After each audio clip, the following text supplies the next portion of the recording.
Hello तो दोस्त, आपका अपना यूट्यूब चैनल शर्म एजुकेशन पर पुनः स्वागत करता हूं। आज आप लोगों को लिए चलता हूं class 10th mathematics exercise 3.3 question number 3 का और रोमन नंबर 4।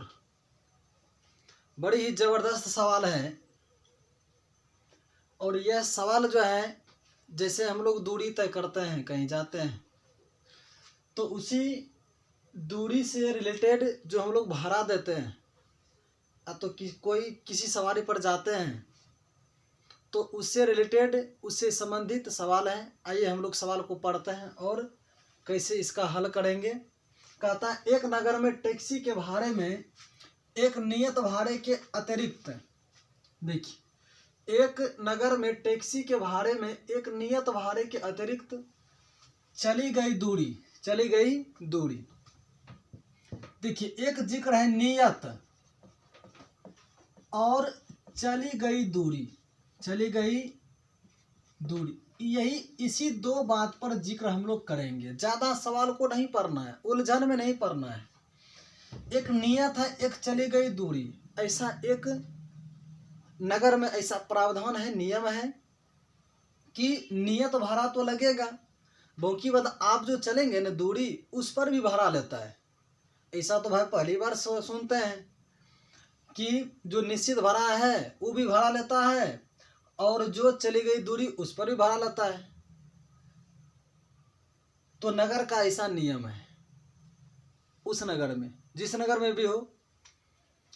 अब देखिए, पर भाड़ा सम्मिलित किया जाता है तो 10 किलोमीटर पहले चलता है तो भाड़ा उसको 105 रुपया देना पड़ता है। यानी नियत भाड़ा और जो किलोमीटर चला 10 किलोमीटर, तो दोनों को मिलाकर के 105 रुपया दिया। ठीक है।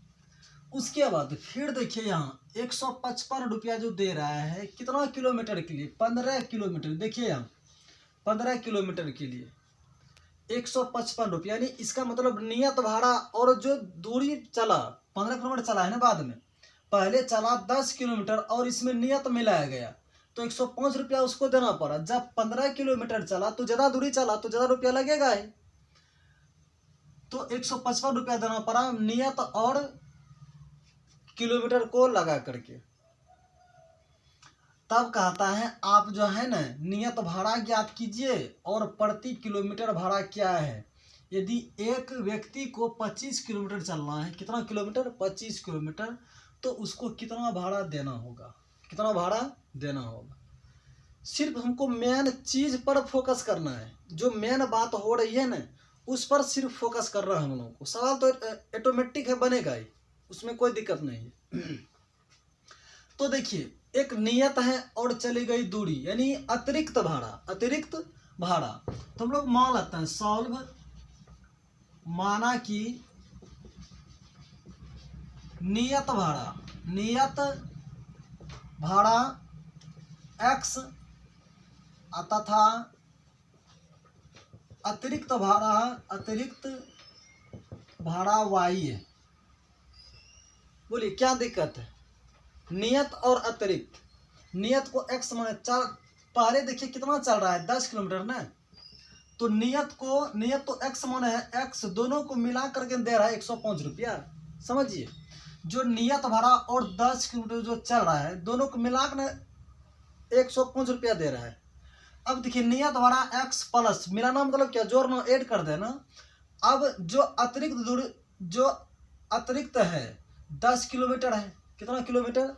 10 किलोमीटर चलता है, तो अतिरिक्त हम लोग क्या माने? y, तो y गुने 10 कितना हो जाएगा? 10y बराबर कितना? 105। प्रश्न से हो गया, पहले प्रश्न से। अब इसको इक्वेशन फर्स्ट मान लेता है, पुनः प्रश्न से लिखते हैं, पुनः प्रश्न से।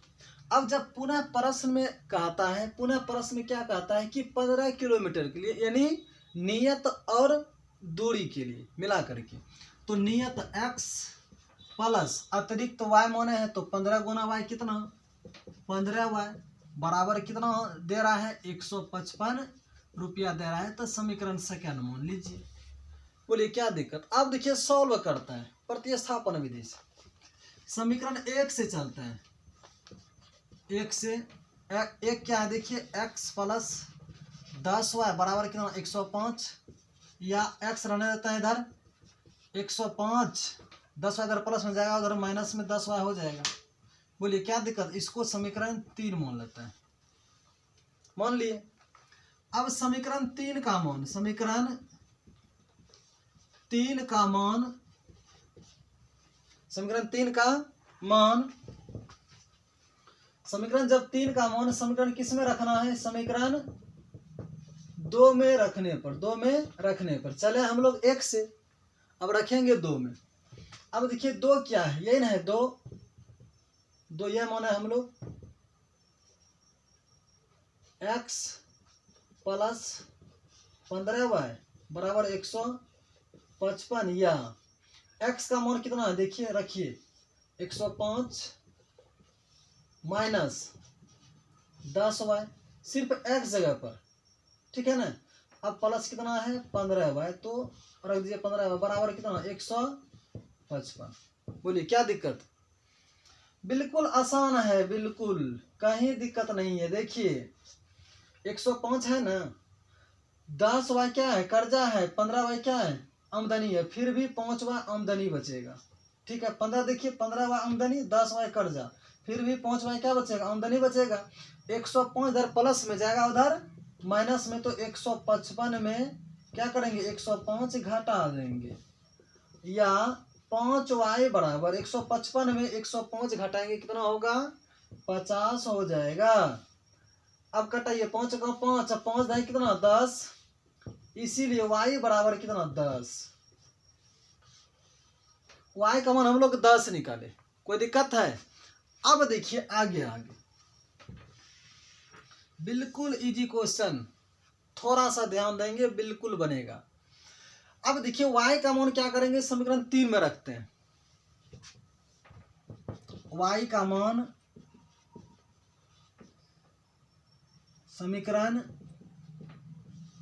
3 में रखने पर अब जब समीकरण 3 में रखेंगे y का मान तो समीकरण 3 लिखना पड़ेगा भाई। यहाँ पहले x बराबर 105 माइनस कितना 10y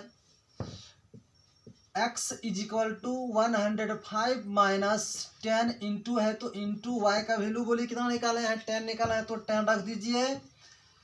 implies that x is equal to 105 minus 10 into 10 कितना हो जाएगा 100 हो जाएगा। So x is equal to 105 में 100 सब्ट्रैक्ट कर दीजिए नहीं घटा दीजिए तो कितना होगा 5 हो जाएगा। 105 में 100 घटाएंगे 5 होगा।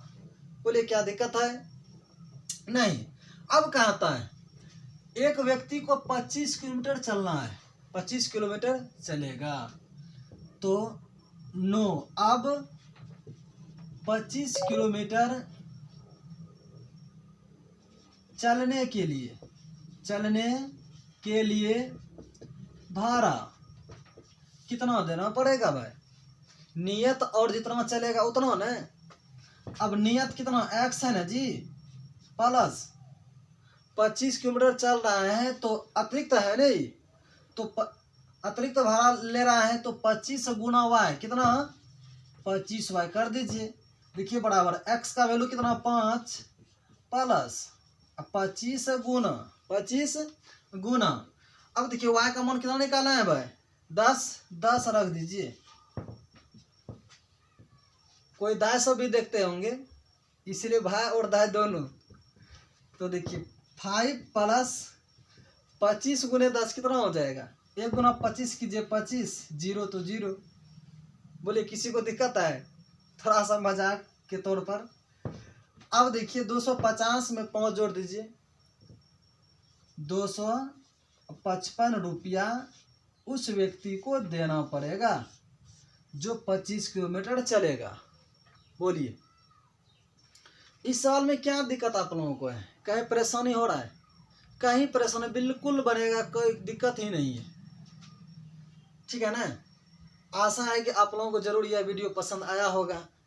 इसलिए नया साल के शुभ अवसर पर जोर से थोड़ा सा लाइक कर दें, सब्सक्राइब कर दें और अपने दोस्त के साथ नया साल के अवसर पर ज़बरदस्त तरीके से शेयर कर दें। धन्यवाद।